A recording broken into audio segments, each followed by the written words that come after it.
ആവോലി മീൻ വെച്ചിട്ടാണ് മപ്പാസ് കറി ഉണ്ടാക്കുന്നത്. കറി ഉണ്ടാക്കാനായിട്ട് ആദ്യം ചട്ടി ചൂടാക്കി അതിലേക്ക് ഒരു 4 ടേബിൾ സ്പൂൺ വെളിച്ചെണ്ണ ഒഴിക്കണം. വെളിച്ചെണ്ണ ചൂടാക്കി കഴിയുമ്പോൾ അതിലേക്ക് 1 ടീസ്പൂൺ കടുകിട്ട് പൊട്ടിക്കണം. കടുകെല്ലാം നല്ലതുപോലെ പൊട്ടിക്കഴിഞ്ഞ ശേഷം അതിലേക്ക് ഒരു സവാള നീളത്തിൽ അരിഞ്ഞത് ചേർക്കാം. ഒരു കഷ്ണം ഇഞ്ചി നീളത്തിൽ അരിഞ്ഞത്, 5 അല്ലി വെളുത്തുള്ളി അരിഞ്ഞത്, 4-5 പച്ചമുളക്, കുറച്ച് കറിവേപ്പില, ഇതെല്ലാം കൂടി ചേർത്തിട്ട് ഒന്ന് വഴറ്റിയെടുക്കും.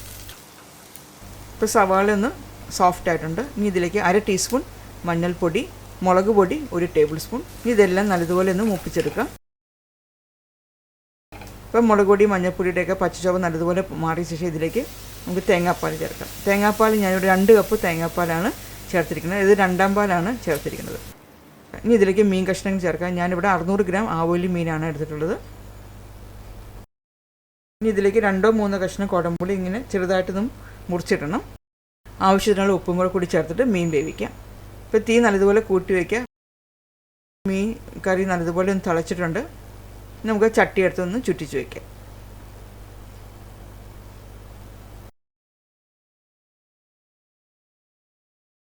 ഇനി തീ കുറച്ച് വയ്ക്കാം. തീ കുറച്ച് വെച്ചിട്ട് മീൻ വേവിക്കാം. ഇപ്പോൾ കറി ചെറുതായിട്ട് കുറുകിയിട്ടുണ്ട്. നമുക്കിനി 1ാം പാൽ ഒഴിക്കാം. 1/2 കപ്പ് 1ാം പാലാണ് ഒഴിച്ചിരിക്കുന്നത്. 1ാം പാൽ കൂടി ഒഴിച്ച് ചെറുതായിട്ടൊന്ന് നല്ലതുപോലെ തിള വരുമ്പോൾ തന്നെ നമുക്ക് തീ ഓഫ് ചെയ്യാം. അപ്പോൾ തന്നെ അടുപ്പത്തുനിന്ന് മാറ്റി വയ്ക്കണം.